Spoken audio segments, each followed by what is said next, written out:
Hello friends, எல்லோருக்கும் வணக்கம். Welcome to young investor channel. ஆக்சுவலாக அந்த வீக்லி மார்க்கெட் அப்டேட்ஸ்லாம் பார்த்தோம். ஸோ நான் சில இம்பார்ட்டன்ட் ஸ்டாக்ஸ்லாம் உங்கள்கிட்ட சொல்லலான்ட்டு லாஸ்ட் வீடியோவில் சொல்லியிருந்தேன். ஸோ அதை தான் டிஸ்கஸ் பண்ண போகிறோம். ஃபஸ்ட்டு சில இம்பார்ட்டன்ட் அப்டேட்ஸை பார்த்துடலாம். ஃபஸ்ட்டு செபி இப்போ என்ன சொல்லியிருக்காங்கன்னு பார்த்தீங்கன்னா, ஃபஸ்ட் நியூஸ் ஆட்டு பார்க்கலாம். செபி சொல்லியிருக்காங்க T+0 செட்டில்மெண்ட்டை ஃபஸ்ட்டு 25 ஸ்டாக்ஸில் பீட்டா வெர்ஷன் ஆட்டு செக் பண்ணி பார்க்கலாம். அதாவது ஒரு சோதனை ஓட்ட மாதிரி பண்ணி பார்க்கலாம். இதோட ப்ராக்ரஸ் பார்த்தீங்கன்னா 3லேருந்து 6 மாதம் வரைக்கும் ரன் ஆகும் அப்படின்னு சொல்லியிருக்காங்க.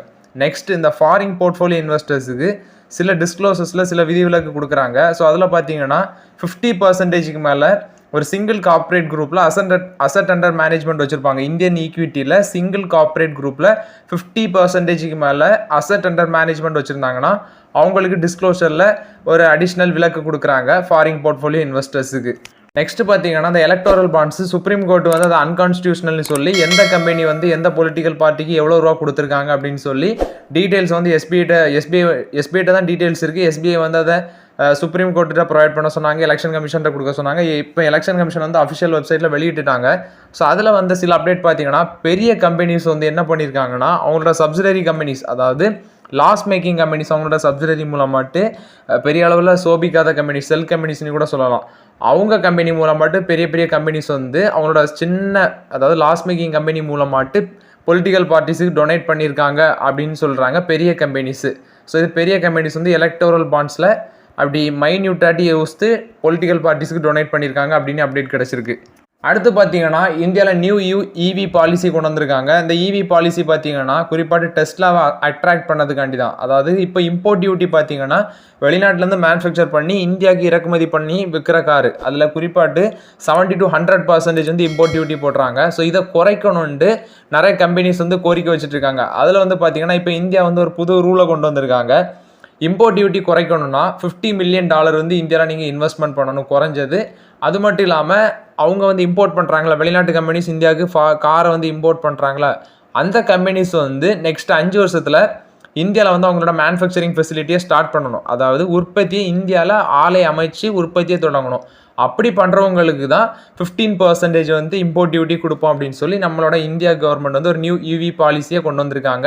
இது இந்தியன் கவர்மெண்ட்டோட இவி பாலிசியாக இருக்குது. எலக்ட்ரிக் கார்ஸுக்கு இம்போர்ட் டியூட்டி நீங்கள் நெக்ஸ்ட் 5 இயர்ஸில் இந்தியாவில் இன்வெஸ்ட்மெண்ட் பண்ணீங்க, இது ஆள் அமைக்கிறீங்க, மேனுஃபேக்சரிங் ஃபெசிலிட்டி அமைக்கிறீங்கன்னா உங்களுக்கு இந்த 15% இம்போர்ட் டியூட்டி மட்டும் தான் இருக்கும் அப்படின்னு சொல்லி இந்திய கவர்மெண்ட் அப்டேட் கொடுத்துருக்காங்க. ராஜேஷ் பால்வியா இவர் என்ன சொல்லியிருக்காருன்னா நெக்ஸ்ட் வீக்கில் இந்த 4 ஐடி ஸ்டாக்ஸில் புல்லிஷ் இருக்கும் அப்படின்னு சொல்லியிருக்காரு. ஏன்னா லாஸ்ட் ஃப்ரைடே பார்த்தீங்கன்னா அந்த ஐடி ஸ்டாக்ஸில் ஓவராட்டி இன்ஃப்ளோ, அதாவது ஃபண்ட் அதிகமாட்டு, அதாவது இந்த டிசிஎஸ், ஹெச்எல்டெக், விப்ரோ இந்த மாதிரி ஐடி ஸ்டாக்ஸில் ஃப்ரைடே செஷனில் அதிகம் பேர் வாங்கியிருக்காங்க, அதாவது ஸ்டாக்ஸில் இன்வெஸ்ட்மெண்ட் பண்ணியிருக்காங்க அப்படின்னு சொல்லலாம். இதில் ஒரு மிட் கேப் ஐடி ஸ்டாக்கும் புல்லிஷ் ஆகும் அப்படின்னு சொல்லாங்க. மேபி எனக்கு தெரிஞ்சு கோஃபோர்ஜாக இருக்கும்னு நினைக்கிறேன். ஸோ இந்த ஸ்டாக்ஸ் யாரெல்லாம் அவங்க கையில் இருக்குதோ புல்லிஷ் ஆகும் அப்படின்னு சொல்லியிருக்காரு. ஸோ டிசிஎஸ், ஹெச்எல்டெக், விப்ரோ இதெல்லாம் புல்லிஷ் ஆகும் நெக்ஸ்ட் வீக்கில் அப்படின்னு சொல்லியிருக்காரு. பட் புதுசாக போய் பை பண்ணிடுறாங்க, ஏன்னா வேல்யூஷன் இப்போ அதிகமாக இருக்குது. ஸோ இந்த மாதிரி டிசிஎஸ், விப்ரோ, ஹெச்எல்டெக் ஆல்ரெடி நீங்கள் வாங்கியிருப்பீங்க, இன்ஃபோசிஸ் அதெல்லாம் உங்கள்கிட்ட இருக்கும். ஸோ இப்போ புதுசாக வாங்காதீங்க, வேல்யூஷன் ஹையாக இருக்குது இந்த மாதிரிப்பட்ட ஸ்டாக்ஸில். நெக்ஸ்ட் ஒருத்தர் கமெண்ட்டில் கேட்டிருந்தாரு, ப்ரோ நான் IRFC 155 ரூபாய்க்கு வாங்கியிருந்தேன், ஆனால் இப்போ நான் விற்கலாமா, இது வச்சு ஹோல்ட் பண்ணலாமா அப்படின்னு கேட்டிருந்தாரு. ஸோ IRFC 155 ரூபாய்க்கு வாங்கி எப்படி நீங்கள் 136 ரூபா இருக்க ஷேரை விற்குந்தா உங்களுக்கு என்ன ப்ராஃபிட் கிடைக்கும்?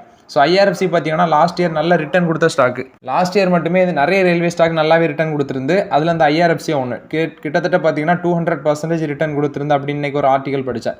ஸோ இந்த IRFC ஷேர்லாம் நீங்கள் இப்படி வாங்கிட்டு விற்கக்கூடாது.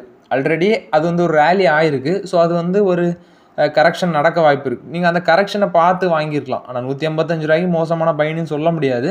ஆனால் இப்போ வாங்கிட்டீங்க, ஸோ கொஞ்சம் ஹோல்ட் பண்ணுங்கள், பொறுமையாக இருங்க, கண்டிப்பாக அது மேலே போகும். அதுக்கப்புறம் நீங்கள் வேணால் ப்ராஃபிட் புக் பண்ணுங்கள். நெக்ஸ்ட்டு அசோக் லைலாண்ட் ஷேரு ரொம்ப நாளாக சொல்லிட்டு இருந்தேன், ஜனவரி மந்த்லலாம் சொல்லிட்டு இருந்தேன் 150 ரூபா வந்துச்சுன்னா அந்த அசோக் லைலாண்டை பார்க்கலாம் அப்படின்னு சொல்லி. நிறைய பேர் இன்னொருத்தர் கமெண்ட் கூட பண்ணியிருந்தாங்க, அசோக் லைலாண்டு எப்போப்பா 150 கிலோ வரும்ண்டு. ஸோ இப்போ 161 ரூபாய்க்கு வந்துடுச்சு. இனி அடுத்தது 150 கீழே போகும்னு நினைக்கிறேன். ஸோ அந்த 150 கீழே போச்சுன்னா அசோக் லைலாண்டே பிக் பண்ணலாம். நெக்ஸ்ட்டு ஃபெட்ரல் பேங்க் பார்த்தீங்கன்னா இப்போ 150 தான் இருக்குது. ஸோ அதுவும் ஒரு நல்ல வேல்யூஷனில் தான் இருக்குது ஃபெட்ரல் பேங்க்கு. ஸோ இந்த டைம்லேயே பர்ச்சேஸ் பண்ண ஸ்டார்ட் பண்ணுறது நல்லது ஃபெட்ரல் பேங்க்கில். ஸோ ஐடிசின்னு ஆல்ரெடி சொல்லியிருக்கேன், மணப்புரம் ஃபினான்ஸ், முத்தூட் ஃபினான்ஸ் இது எல்லாமே நம்ம ஆல்ரெடி டிஸ்கஸ் பண்ண ஸ்டாக்கு. நாட்கோ ஃபார்மாவும் 955 இருக்குது. ஸோ ஃபார்மா செக்டார் ஸ்டாக்ஸ்லேயே சீப்பாக கிடைக்கிறதுனா அது நாட்கோ ஃபார்மா தான். அடுத்தது இது இந்த டாக்டர் ரெட்டி லெபார்ட்டரிஸ் அது வந்து நான் வாங்கவே மாட்டேன். அது ப்ரைஸ் வந்து அதிகமாட்டுக்கு ஒரு ஸ்டாக்கே 5000 6000 கொடுத்து வாங்கணும். அது வந்து எனக்கு பிடிக்கல. நெக்ஸ்ட்டு பார்த்தீங்கன்னா இந்த பெட்ரோநெட் எல்என்ஜி. ஸோ இது வந்து 286 90 அந்த ரேஞ்ச் வரைக்கும் போச்சு. நான் வந்து 260 250 அந்த ரேஞ்சிலேருந்தே பர்ச்சேஸ் பண்ண ஆரம்பித்தேன். 200லேயே பர்ச்சேஸ் பண்ணலான்ட்டு பார்த்தேன். கொஞ்சம் இறங்குன்னு பார்த்துட்டு நான் இறங்கின பாடு இல்லை. 290 போயிடுச்சு. அதில் 270 260 அந்த ரேஞ்சிலே பிக் பண்ணேன் பெட்ரோநெட் எல்என்ஜி. ஸோ நீங்களும் கொஞ்சம் இறங்குது. இப்போ அந்த பெட்ரோநெட் எல்என்ஜி பார்த்தீங்கன்னா இப்போ இறங்கிட்டு இருக்குது. ஸோ அது இறங்க நீங்கள் இது பிக்கப் பண்ணலாம். பெட்ரோநெட் எல்என்ஜியில் அக்குமுலேஷனை ஸ்டார்ட் பண்ணலாம். சவுத் இந்தியன் பேங்க் பார்த்துருப்பீங்க, ரைட்ஸ் இஷ்யூ வந்துருந்துச்சு. யாரெல்லாம் ரைட்ஸ் இஷ்யூ அப்ளை பண்ணிங்கன்னு தெரில. அது வந்து இப்போ ரீசெண்டாட்டி 26 ரூபா அந்த ரேஞ்சில் வந்துச்சு, இறங்கி வந்துச்சு. 38 ரூபா வரைக்கும் போன ஷேர் 26 ரூபாய்க்கு வந்துச்சு 2 days பிஃபோர். ஆனால் இப்போ மறுபடியும் 29.75 rupees அந்த ரேஞ்சில் இருக்குது சவுத் இந்தியன் பேங்க்கு.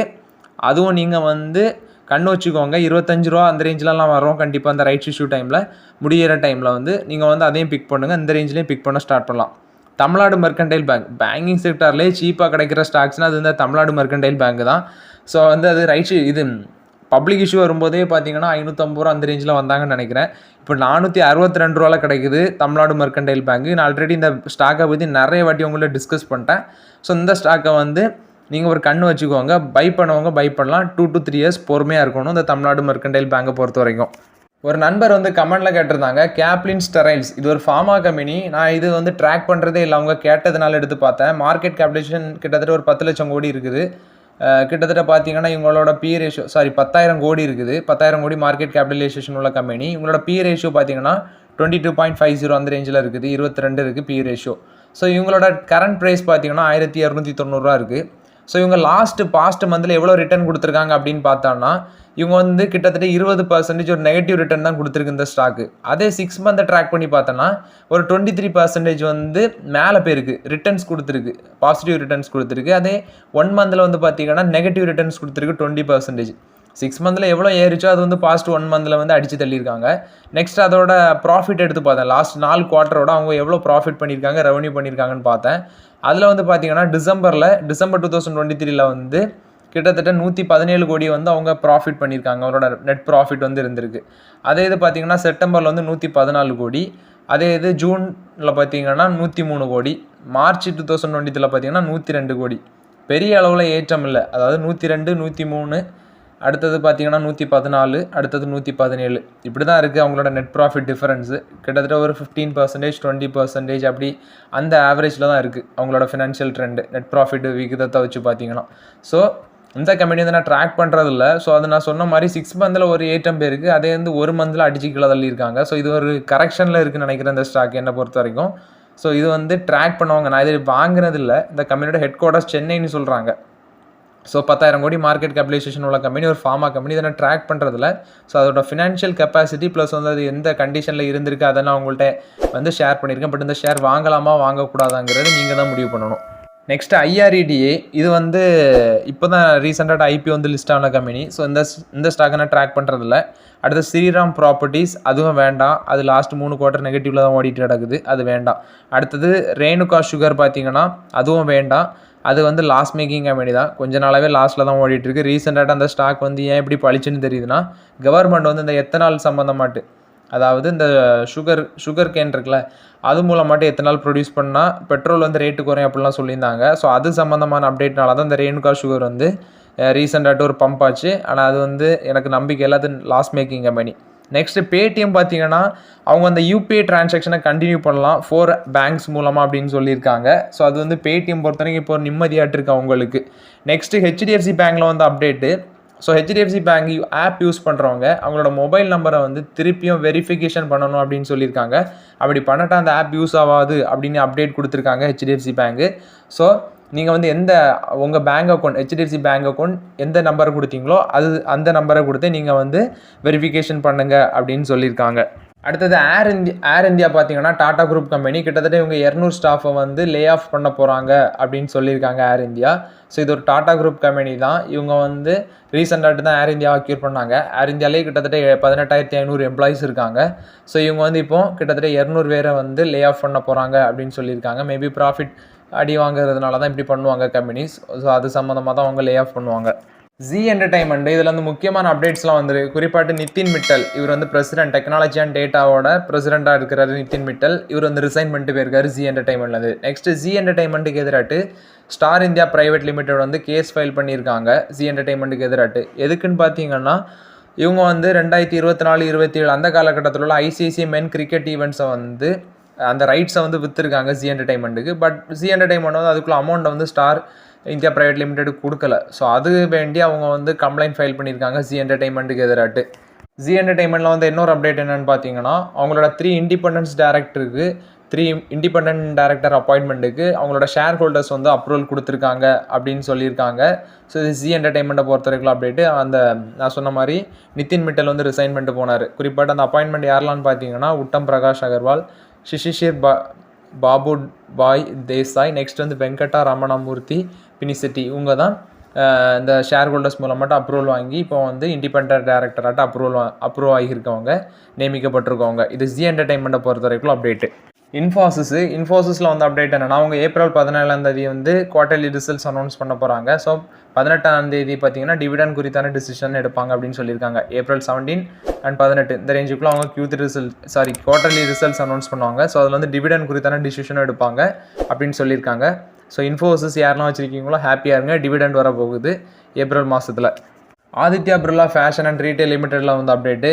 இவங்க வந்து ஆதித்யா பிர்லா ஃபேஷனும் ரீட்டைல் லிமிடெடும் பார்த்தீங்கன்னா டிசிஎன்எஸ் க்ளோத்திங்கும் மெர்ஜ் ஆக போகிறாங்க. ஆல்ரெடி நம்ம அப்டேட் பார்த்துருந்தோம். ஸோ இதுக்கு வந்து என்எஸ்சியும் பிஎஸ்சியும் நோ அப்ஜெக்ஷன் அதை கொடுத்துருக்காங்க. ஸோ இது வந்து Aditya Birla fashion and retail லிமிடெடை பொறுத்த வரைக்கும் அப்டேட்டு. நெக்ஸ்ட்டு பார்த்தீங்கன்னா இந்த அதானி குழுமத்து மேலே ஒரு கேஸ் வந்திருக்கு. வாஷிங்டனில் ஒரு நியூயார்க்கில் கிழக்கு மாவட்டத்துக்கான அமெரிக்கா வழக்கறிஞர் அலுவலகத்தில் தான் இந்த வாஷிங்டனில் நீதித்துறையில் மோசடி பிரிவில் அந்த நடவடிக்கை எடுத்துகிட்டு வராங்க. ப்ளூம்பர்க்கில் வந்து ஆர்டிக்கிள் குறிப்பாட்டு அதானி குழுமம் வந்து பார்த்திங்கன்னா அவங்களோட அசூர் பவர் நிறுவனம் அப்படின்னு சொல்கிறாங்க, அசூர் பவர் கம்பெனி. ஸோ இவங்க வந்து அவங்களோட சாதகமான நடவடிக்கைகளுக்கு இந்தியாவோட அரசு அதிகாரிகள் லஞ்சம் கொடுத்ததாட்டு கேஸ் ஃபைல் ஆயிருக்கு அதானி குழுமத்துக்கு எதிராட்டு. அதானி குழுமம் ப்ளஸ் வந்து அதானிக்கு எதிராட்டு கேஸ் ஃபைல் ஆயிருக்கு அப்படின்னு சொல்கிறாங்க. ஸோ அமெரிக்காவில் வந்து இது குறித்தான விசாரணை தீவிரப்படுத்தியிருக்காங்க அப்படின்னு சொல்லியிருக்காங்க. ஸோ இது குறித்தான முழுமையான அப்டேட் எனக்கு கிடச்சினா கண்டிப்பாக நான் உங்கள்கிட்ட ஷேர் பண்ணுறேன். ஸோ இது அதானி குழுமத்தை பொறுத்த வரைக்கும் update. So okay friends, important அப்டேட்ஸ்லாம் பார்த்தோம். ஸோ இந்த வீடியோ உங்களுக்கு பயனுள்ளதாக இருந்துச்சுன்னா இந்த வீடியோ லைக் பண்ணுங்கள், சப்ஸ்கிரைப் பண்ணுங்கள், கமெண்ட் பண்ணுங்கள். Okay friends, thank you.